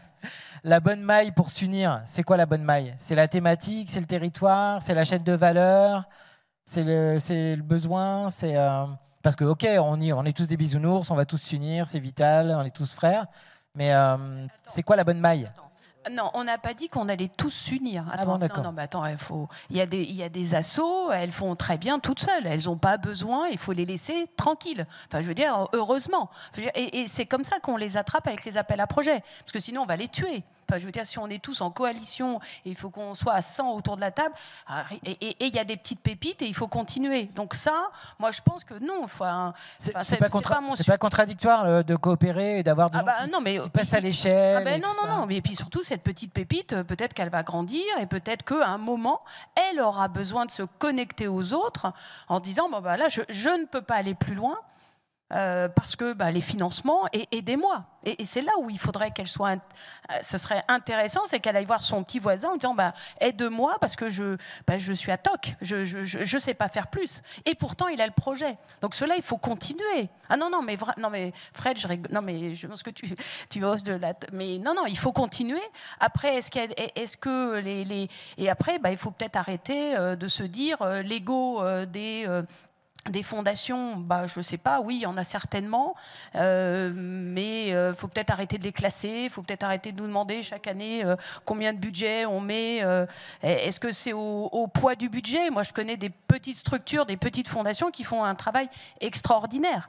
Et c'est pour ça que tout à l'heure, je disais, peut-être que cette petite fondation, je la regarde, elle fait un bon travail, elle n'a pas les moyens, et je vais l'aider. Et c'est exactement ça pour la petite pépite qui doit grandir parce qu'elle a trouvé la solution, mais on ne lui a pas donné le micro. Il faut juste lui tendre le micro, Fred. Émilie, tu voulais réagir? En fait, alors déjà, plus que l'ego, c'est encore une fois, c'est des convictions. Parce que si on va tous dans le bureau de Chantal... Qui n'a pas de bureau. Qui n'a pas de bureau, en plus. Déjà, ça démarre mal. Et qu'on discute sur des solutions. Tout le monde a des convictions. On va avoir un débat de convictions qui peut être long. Et la manière d'y procéder peut être longue. Donc moi je trouve que ce qui est compliqué, c'est que c'est génial de s'unir, mais ça a des limites aussi. C'est que du coup, les débats on peut mettre beaucoup de temps en débat d'idées pour finalement aboutir à un truc Comment? Mou ou mais quelquefois cool, mais quel chemin pour y arriver? On a passé déjà 3 mois à réfléchir à une solution qui finalement existe déjà chez Madame Michu. Donc, en fait, vaut mieux se dire, ok, c'est toujours l'initiative d'une personne, d'un besoin, toujours ou d'un projet, qui lui dit, ok, j'identifie un truc, ça marche, venez avec moi, on se réunit, mais avec un besoin concret, et pas, ok les gars, on va changer le monde, venez dans le bureau de Chantal, on va en discuter. On commence par quoi? Ça va être chaud.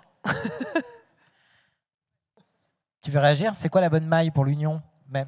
Et tu es d'accord avec le fait que quand on s'unit et qu'on discute, elle n'a pas répondu sur la bonne maille, mais vous n'êtes pas obligé de répondre à mes questions, allez-y. Hackez cette table ronde. Non, vas-y. Hackez-la. Non mais moi j'ai pas. Oui, c'est vrai que j'ai plus envie. Non mais je pense qu'en plus il y a plein de gens là qui ont plein de questions à poser, donc c'est Ok, bien de mais on laisser n'a la pas parole. encore autant de questions, mais, Non mais tu vois, je trouve qu'on a beaucoup. Là, ça fait 3 quarts d'heure qu'on déblatère, et je pense qu'on a beaucoup centré le débat autour des moyens. Et je pense que les moyens nous divisent, alors que les envies nous réunissent. Moi j'ai juste envie. C'est juste ça. Les moyens, franchement, on les trouvera. Si on a une envie commune, les moyens on les trouvera. Et la maille, on s'en fout. Et ce temps, cette énergie de collaboration, de s'aligner, de trouver l'envie On commune. n'a rien inventé. Encore une fois, la coopération, ça a été théorisé depuis des années. Mais La coopération prend du temps. Pourquoi tu finances Qui finance ça? Mais pourquoi toi tu finances ce temps-là? Pourquoi tu le finances? Parce que tu trouves qu'il a de la valeur. Moi, j'ai pas les moyens de la Fondation Orange. Est-ce que ça doit devenir la norme de financer ça? Est-ce qu'il Et doit la y avoir norme, dans non, toutes les il n'y a pas fondations que ça à financer. Encore une fois, ça s'exclut pas. Oui, mais enfin, vous connaissez la propension de financer des frais de fonctionnement ou de financer des trucs qui ne sont pas projets. Des frais de fonctionnement, c'est nécessaire. Enfin, je vois pas. À quelle hauteur? Oh là là, quelle hauteur? Tu veux que je parle en pourcentage? Moi, Non, j'en mais sais bon. rien. Moi, j'épluche pas quand on reçoit les appels à projets. On regarde, on est attentif à ce que si demain on s'arrête, qu'on mette pas à mal le projet. C'est surtout ça. Parce que ça, c'est pas possible. Mais à partir du moment où c'est admissible, on y va. Enfin, je veux dire, Mais si quelqu'un venait avec juste moi, je veux financer du temps d'union, de convergence, de machin. non, ça, c'est pas nous. D'accord. Ça, c'est pas la fondation. C'est pas la fondation, c'est pas une fondation de. Mais après, là où je te rejoins, c'est que Émilie, c'est que il faut qu'on fasse attention, c'est que si on cherche à aligner des convictions, bah, on va aller chercher un consensus mou. Et je pense pas qu'il faille arriver comme ça. Il faut arriver avec un projet, un besoin. C'est ce que tu disais tout à l'heure avec les stages, et c'est se dire, on a ça sur la table, comment on y répond? Qu'est-ce qu'on fait? Et c'est comme ça qu'il faut aborder le sujet. Il veut des chiffres. Je vais t'en donner les chiffres. Le budget du souffle, en 2024, ça doit être 800 000 €. Sur ces 800 000 €, il y a 400 000 € qu'on finance, qui est que du temps de coopération, d'ingénierie, de recherche, de coordination, de savoir discuter avec les acteurs, de les relier, de se prendre des portes, de réessayer. Moitié de notre budget, c'est ça. Et on arrive à se financer. Alors, je ne dis pas que c'est facile, je ne dis pas que c'est dans des circuits traditionnels, mais il y a des gens qui financent ça parce qu'ils lui donnent de la valeur. Ils lui donnent de la valeur. Alors, moi, je suis carrément d'accord, mais parce que ça, c'est votre ADN. C'est votre mission. En fait, leur mission à eux, c'est de faire en sorte que nous, moi qui suis asso couloir de nage, je fais bien mon boulot.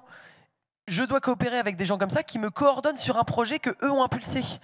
Mais moi, en tant qu'asso de terrain, sur un couloir de nage, je reprends mes mots, mais moi, j'ai pas le temps en fait de passer 10 ans à la coopération. J'ai pas le temps parce que comme toutes les assos, il me manque 3 CDD, 3 CDI, parce qu'on n'a pas les finances. C'est ton cas aussi. Bon, voilà, on est tous dans la même merde. Non, mais voilà, il nous manque du temps et on a envie que le moindre sou qu'on gagne, il ait un impact, quoi. Donc moi, c'est vrai que je suis moins, en toute franchise, j'adore la coopération quand elle est efficace. Pareil. Mais pas quand elle est trop longue. Un dernier tour de piste avant qu'on passe la parole à la salle, parce que j'espère que ça vous aura fait réagir, qu'on soit aussi déstructuré. S'unir pour l'intérêt général, c'est vital. J'y crois et ça va marcher parce que... Ah, allez-y. Parce que à un moment donné, c'est une question d'humain. Enfin, je pense que l'humain est au cœur du circuit.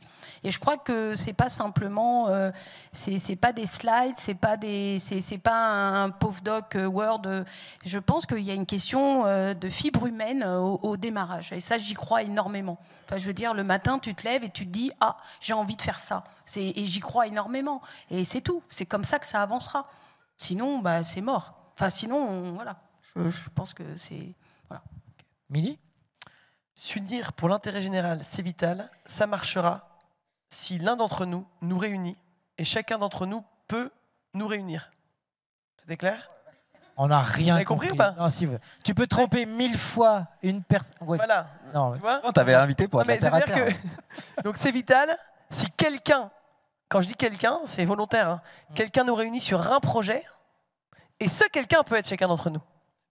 Vous allez y penser tout le week-end, vous allez voir. Qu'est-ce qu'elle voulait dire? Chantal? Oui, moi je pense que c'est vital et surtout on est condamné, au bon sens du terme, pour réussir. Moi, j'ai envie d'offrir un bureau à Chantal.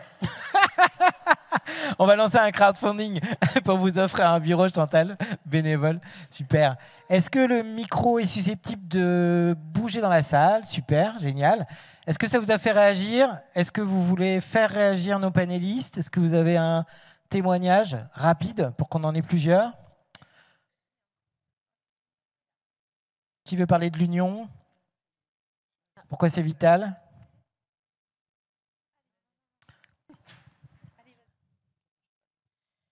Bonjour, Hélène Pagrimaud, Fondation territoriale de la Vienne. Donc, nous, on est intervenu ce matin sur l'enjeu du faire ensemble à l'échelle des territoires. Donc, on n'a pas eu la réponse sur est-ce qu'il faut se rassembler sur les thématiques ou sur une échelle de territoire. En fait, il faut se rassembler. C'est une question d'humain, on te dit. Mais non, mais Bon, j'ai bien compris. Moi, c'est pour le Souffle du Nord, parce que vous dites que vous arrivez à vous financer. Les fondations territoriales, c'est ça, c'est rassembler toutes les parties prenantes d'un territoire, faire ensemble, analyser les fragilités du territoire et financer les associations qui apportent des solutions à ça et les accompagner dans leur mutation. Donc, on fait tout ce travail d'ingénierie que peu finance. Je te rejoins, Frédéric. C'est quoi ta question?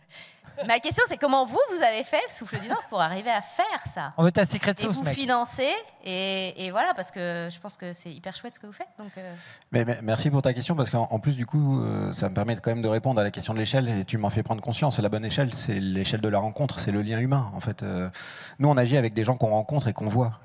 Et c'est ça qui unit des gens. Donc, en fait, l'échelle, c'est la rencontre, c'est se voir, c'est se parler, c'est se rencontrer, c'est partager des envies, des problématiques, des doutes, des échecs, des fêlures, etc. Non, mais ta secret sauce, c'est quoi? On te demande. Mais tout le monde vient d'en parler. C'est le lien, c'est l'humain, c'est les personnes en fait, c'est les gens. On T'as s'en pas fout besoin après d'argent, alors t'es juste Mais si, parce qu'en fait l'argent il vient derrière. Moi j'ai toujours dit, et ça va répondre à ta question, nous de l'argent on en a très peu demandé. On l'a toujours invité. Donc ça a toujours été le résultat de quelque chose, etc. On a galéré pendant longtemps. Là maintenant on est 10, on a de l'investissement, on a 800 000 € de budget. Il y a 3 ans on était 2,5, on avait un budget à 250 000 €. Donc déjà c'est pas les mêmes montants. Et là où on va se financer, c'est avec des gens qui ont conscience de la valeur d'avoir un opérateur de coopération au service de l'intérêt général sur le territoire. Donc au tout début, c'était quand même beaucoup que des particuliers.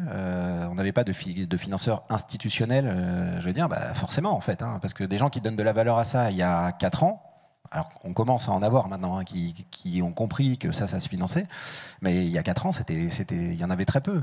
Donc en fait, c'est pour ça que je dis que c'est beaucoup de rencontres, c'est beaucoup des personnes, c'est des élans qu'on partage, c'est des envies qui sont communes, et c'est comme ça qu'on arrive derrière à avoir des financeurs. Mais nous, notre modèle, de toute façon, c'est un modèle de long tail. Le ticket moyen dans le Souffle du Nord, il est à 7 600 €, donc sur un budget de 800 000, je vous laisse calculer. Par contre, après, l'écart type, il va de 1 € jusqu'à 100 000 € par an. Ça répond pas trop à ta question ou un peu quand même? Si, je pense. Si. Après, ce qui est intéressant, c'est que derrière, nous, on soit votre lait. Parce que l'entreprise, on sait comment elle fonctionne. Et ensuite, pour aller chercher la subvention, parce que tous les 5 ans, il faut expliquer pourquoi la subvention et comment tu l'utilises. Et je pense que c'est important qu'on redevienne dans ce lien et qu'on recrée ce lien avec le réseau. Mais je te voyais un peu surprise des privés. En fait, c'est inhérent à notre modèle. Nous, notre domaine d'impact, c'est le territoire. Ça veut dire que dans une année, on fait de l'écologie, de la précarité, de la santé, de l'éducation des jeunes. Donc en fait, on est un truc un peu infinançable, comme on est un peu sur tout. Donc nécessairement, on a besoin d'avoir une agilité et une liberté qui n'est pas compatible avec des financements institutionnalisés dans des appels à projets. Parce qu'en fait, nous, on switch en permanence en fonction des besoins du territoire. Je vous disais qu'il y a 3 ans, on a lancé Plus personne à la rue. On ne s'est pas levé un matin en se disant on va faire Plus personne à la rue, trop cool, nous on a la solution pour le faire. En fait, c'est des gens qui sont venus créer ce projet à l'intérieur d'un environnement qu'on propose. Mais c'est heureusement, et je vous assure que c'est encore pas un truc qu'on... On parlait de bisounours, mais on ne l'est pas encore assez pour se lever un matin et dire on va trouver la solution à la précarité. Donc forcément, nous, dans notre modèle, et je suis d'accord avec Émilie, c'est un modèle très particulier, mais on a besoin d'avoir une liberté, notamment dans nos financeurs, qui nous permet comme ça de switcher. Donc on est beaucoup sur des financements... Enfin, nous, on est à 100% privé et très peu institutionnalisé. Ça valide ton collectif citoyen, Hélène? Ouais. François, il n'y a pas de micro là-bas? Si? Oui, moi Attends, j'avais une question. Attends une seconde. Pardon. Ah, désolé. J'avais une question un peu intéressée avec ma casquette de président d'Admical. Vous nous avez décrit de façon très vivante la façon dont vous concevez, envisagez, mettez en pratique le collectif, ce que vous en attendez entre vous. Vous connaissez aussi bien que moi notre petit microcosme. Vous savez qu'il est organisé en fonction d'un certain nombre d'institutions qu'on appelle des têtes de réseau. Admical en est une, le CFF, France Générosité, enfin bon, il y en a un certain nombre qui travaillent à une amélioration, à une plus grande efficacité de notre secteur, de l'intérêt général. Donc ma question, elle est très simple. Qu'est-ce que vous attendez, vous, association, de ces têtes de réseau ? En matière de collectif, j'entends. Désolé, j'ai beaucoup pris la parole, mais j'ai juste envie de vous retourner une question. C'est quel est votre niveau de coopération entre vous ? Alors, j'en ai parlé hier soir. Il existe maintenant au sein de notre petit monde un collectif qui s'appelle la Coordination Générosité, dans lequel il y a 10 institutions, qui s'appellent Admical, le Centre français des fondations, France Générosité. Il y a les entreprises pour la cité. Il y a les 2 labelliseurs, IDEAS et le don en confiance. Il y a l'IDAF, qui réunit les patrons d'associations. Il y a le mouvement associatif, qui regroupe plusieurs milliers d'associations. Et puis il y a un esprit de famille qui réunit des fondations petites et moyennes à caractère familial. Donc voilà, on est 10, ça existe depuis maintenant, enfin ça existe depuis longtemps, mais ça n'est devenu efficace que depuis, disons, 4 ou 5 ans, avec un premier objectif qui était celui de définir un plaidoyer commun, de façon à ce qu'on ne parte pas chacun la fleur au fusil pour raconter la même chose à des gens qui ne nous écoutent pas en général. Il nous a semblé qu'il était fondamental de pouvoir réunir nos voix pour être plus audibles. Bon, au moment des élections présidentielles dernières, on a fait un livre blanc dans lequel il y avait un certain nombre de propositions. Une a été retenue, qui était l'instauration d'une journée de la générosité, enfin d'ailleurs rebaptisée journée de l'engagement, parce que nous considérions tous que l'intérêt général aujourd'hui, il était assez absent, même pour ne pas dire complètement absent du discours politique, qu'il ne semblait pas que grand monde au niveau central s'en préoccupe. Dans les territoires, c'est beaucoup moins vrai, et que donc il était très important qu'on se donne le temps, toutes les parties prenantes, de pouvoir réfléchir à la société qu'on a envie de construire ensemble. Bon, ça a été accepté avec enthousiasme, et puis ça s'est enterré dans les sables parce qu'il y a eu toutes les turbulences politiques que vous connaissez. On est passé de main en main, on a toujours la promesse que ça aura lieu, mais bon, encore faut-il qu'on ait un gouvernement pour que ça puisse se faire. Donc voilà à quoi on travaille. Tu ne réponds pas à la question hein, quand même. Hein. C'est bien de donner une autre question, mais qu'est-ce que vous attendez de la part des têtes de réseau? Vous voulez qu'il aille plus vite, plus loin, plus fort? Personne ne veut répondre? Pendant que vous réfléchissez, je donne un tout petit point. Après le plaidoyer, on travaille maintenant à la structuration de notre secteur, en se disant, il y a entre nous probablement des zones de recouvrement, d'overlap. On aurait intérêt à les mettre en commun pour être plus efficace et pour optimiser les ressources qui sont les nôtres. Donc ça, c'est un travail dans lequel on s'est lancé maintenant. C'est un travail de fond extrêmement important. Je pense que pour l'avenir du secteur, pour l'avenir du mécénat, de la philanthropie, il est fondamental. C'est work in progress. Bon courage, je pense que c'est très attendu de la part de... Non mais moi, c'est compliqué, qu'est-ce qu'on attend des têtes de réseau, parce que les têtes de réseau, c'est tout, n'importe quoi, c'est hyper loin, mais il y a un vrai sujet. Est-ce que vous pensez bien qu'on sûr, peut avoir un rôle, mais pas de tête de réseau, tous ensemble, on a des choses à défendre, on a des luttes à avoir. On parlait tout à l'heure, je pense que sur la fiscalité, il y a quand même beaucoup de choses.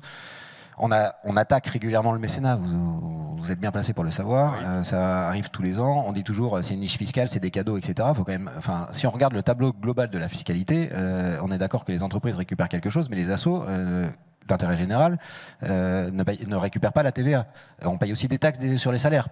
Donc en fait, si on regarde le tableau fiscal complet, le cadeau, il n'est pas sur 60 et 66%. C'est pas vrai, c'est pas ça. Je pense que tu prêches un convaincu. Non, mais c'est pour ça. En fait, qu'est-ce qu'on attend? On attend de lever ces barrières. Nous, quand on a mis un lieu entier à disposition, un site de 4500 m² qu'on va pouvoir transformer en centre de vie pour des personnes sans abri, quel est le pourcentage de fiscalité que l'entreprise va récupérer sur la valeur du bien? Zéro. Enfin, sincèrement, c'est des biens qui sont valorisés des centaines de milliers d'euros, et dans la limite de 5 pour 1000 d'un chiffre d'affaires, elles vont récupérer 15 000 euros. Donc en fait, on voit bien que il y a des freins à lever, mais que dans ces freins-là, on a quand même de la générosité. Donc on attend des têtes de réseau qu'elles portent ces combats-là, que nous, on ne sait pas faire. Un peu plus plaid dans le plat, désolé François. Est-ce qu'on a besoin de 10 têtes de réseau pour demander ça?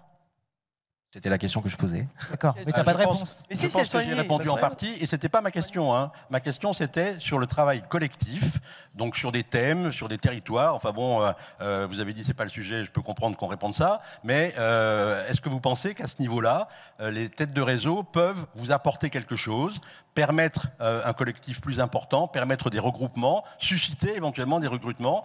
Admical le fait avec son incubateur, hein, qui a démarré il y a maintenant 3 ans et qui est prometteur. Donc voilà, ma question, c'était surtout ça. Sur le reste, je suis évidemment à 300% d'accord avec vous, et j'ai envie de dire, c'est avec nos petits bras, c'est ce qu'on essaye de faire. J'en parlais avec Afida. Nous, pour les acteurs du territoire, je pense que les têtes de réseau, il y a un truc que vous pouvez faire, c'est nous mettre en relation avec d'autres acteurs d'autres territoires. Ça, pour le coup, là, je vois qu'il y a d'autres acteurs d'autres territoires, et je pense qu'on a des choses à se dire, mais par contre, quand notre action elle est territoriale, on a plus de mal à s'ouvrir au territoire des autres, parce qu'on est quand même un peu focus sur nos trucs. Donc là, peut-être qu'il y a un rôle des têtes de réseau de faciliter la capitalisation et la mise en relation entre des projets sur différents territoires. Ça, typiquement, en tout cas moi qui suis un acteur territorial, je pense que ça pourrait être quelque chose qui pourrait nous faire du bien. Émilie ? Oui, c'est ce que j'allais dire. J'allais dire les SMH. Oui. Voilà, j'allais dire les SMH. Si vous avez des connaissances que dans certains territoires, vous avez des vrais besoins identifiés, précis, qui fait quoi dans d'autres territoires qu'on peut venir SMer? Nous, en tant qu'association, tiens, on a vu exactement, la cartographie, c'est un vrai sujet. Parce que nous, par exemple, donc on développe des... Comment ? Ouais, on développe des stages collectifs dans les entreprises pour permettre à des jeunes qui n'ont pas de réseau d'accéder au monde de l'entreprise et d'ouvrir le champ des possibles. Et moi, à mon échelle, je ne sais pas exactement où il y a des besoins auxquels je ne réponds pas. Donc moi, une tête de réseau qui dit voilà, ok, j'ai telle cartographie, parce que là, par exemple, on a la préfecture qui nous a encore dit faudrait bosser là où il y a des centres socio-éducatifs. Non, en bref, je crois que c'est ça le terme. Non, pas des centres sociaux. Bon, bref. J'ai regardé la cartographie. Pareil, elle n'est pas du tout large. Je pense qu'eux, c'est pareil, ils l'ont fait en fonction des opportunités.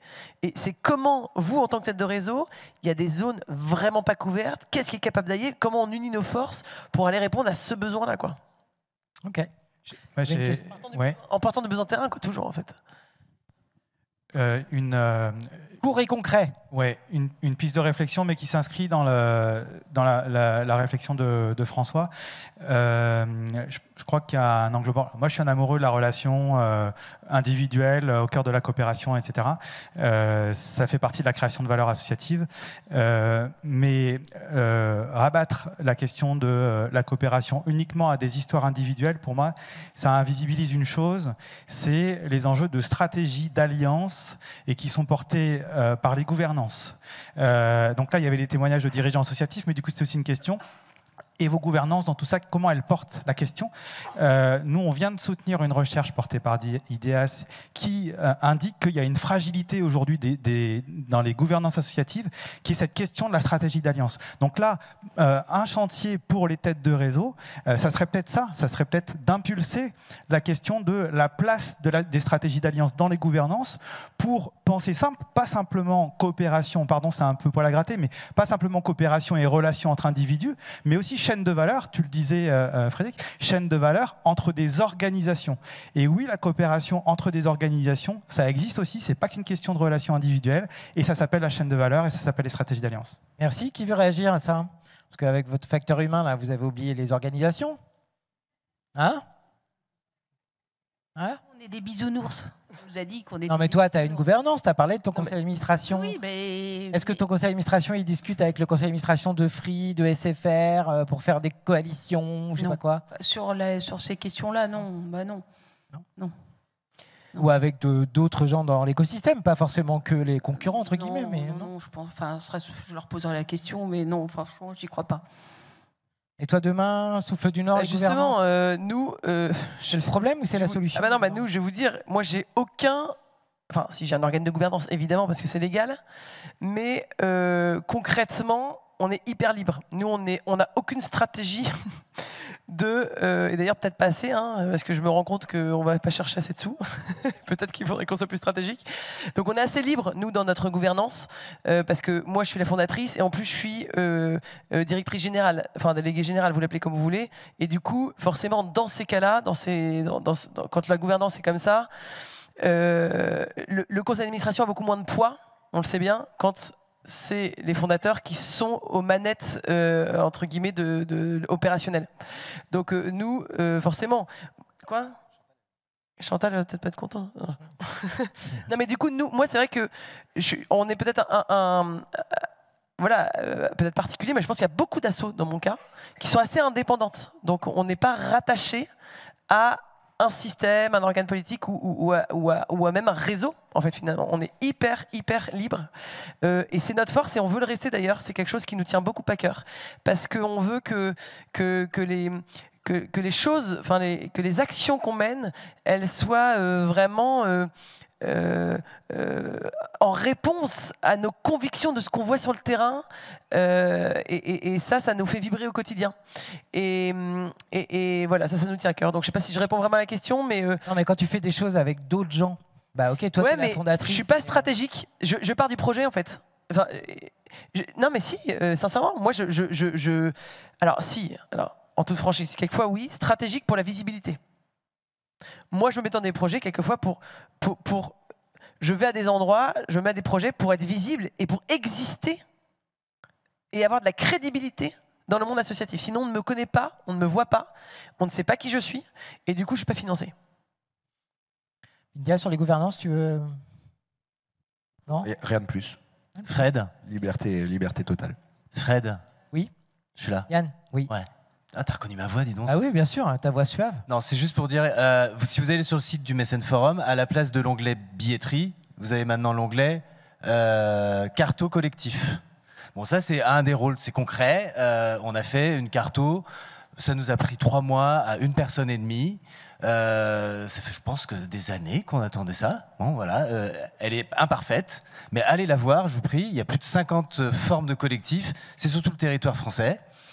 C'est que le début. Si vous considérez que vous devriez être dedans, allez-y. Vérifiez la définition qu'on accorde à cette notion. Mais elle existe, cette carto. Et elle est à dispo. Il y avait les contacts. Vous avez les thématiques qui sont financées. Et on va l'alimenter de jour en jour. Donc, ça, c'est concret. Ça, c'est un des rôles de tête de réseau. Cool. On a le temps encore pour 1 ou 2 questions, si elles sont courtes. Non, 1 question, pardon. Valérie ? Oui, en fait, c'est pas une question, mais je voudrais en fait rendre hommage en fait à toi, Fred, et à ce que tu fais. Donc moi, je suis la directrice de Break Poverty Foundation et on monte des alliances territoriales, on en a parlé ce matin, qui permettent de lutter contre la pauvreté des enfants et des jeunes. J'ai 2 convictions. Alors effectivement, on a beaucoup parlé d'humain. C'est vrai que l'humain est essentiel en fait pour pouvoir animer ces coalitions et cet humain va être souvent au cœur en fait de ces alliances. Mais on a aussi besoin d'une méthodologie, et nous, cette méthodologie, en fait, on l'a mise en œuvre sur la question de la lutte contre la pauvreté. Et ce matin, on écoutait en fait le témoignage d'Hélène à la Fondation de Vienne. Hélène, elle veut mettre en place en fait cette dotation d'action territoriale. Elle veut en fait mobiliser des milliers d'entreprises et au profit des jeunes les plus défavorisés de son territoire. Nous, on lui offre la méthodologie gratuitement. Elle a besoin d'un mi-temps, ça coûte 30 000 € pour pouvoir en fait mettre en place une solution à très grande échelle au profit d'un grand nombre de jeunes défavorisés de son territoire, et elle n'arrive pas à trouver ces 30 000 € parce qu'aujourd'hui, sur le secteur, il n'y a pas de fondation ou d'association dont le job, c'est de financer des alliances. C'est uniquement de financer des alliances qui portent ça haut et fort et qui sont convaincus comme nous, en fait, que ces alliances vont avoir un impact déterminant au profit, en fait, des combats que nous menons. Et vraiment, je veux rendre hommage à ce que tu as créé avec Join Forces parce que, avant toi, personne ne l'avait fait. Alors, tu es en train de mener l'appel à projet, mais je sais que les résultats vont être au rendez-vous. Mais aujourd'hui, en fait, et avant toi, il n'y avait pas d'organisation dédiée à ces unions et qui, en tous les cas, avaient inscrit dans leur mission sociale et dans leur raison d'être le fait de pouvoir financer ces unions. Donc, on a des organisations et les fondations territoriales représentent ça. Donc, il y a en fait des structures qui le font, mais de consacrer l'ensemble de sa mission sociale et de ses ressources à l'union, je trouve que c'est remarquable et j'espère que tu vas pouvoir inspirer en fait beaucoup d'autres organisations, notamment celles qui sont présentes ici, pour faire en sorte en fait que d'autres prennent le relais avec toi. C'est gentil Valérie, c'est gentil, merci. On a été nous très inspirés, hein. Il y a quand même beaucoup de gens qui font ça bien avant nous et on va essayer de continuer à élargir le mouvement. Est-ce qu'on a le temps pour une dernière 2 minutes? S'il y a une toute petite question ou une remarque?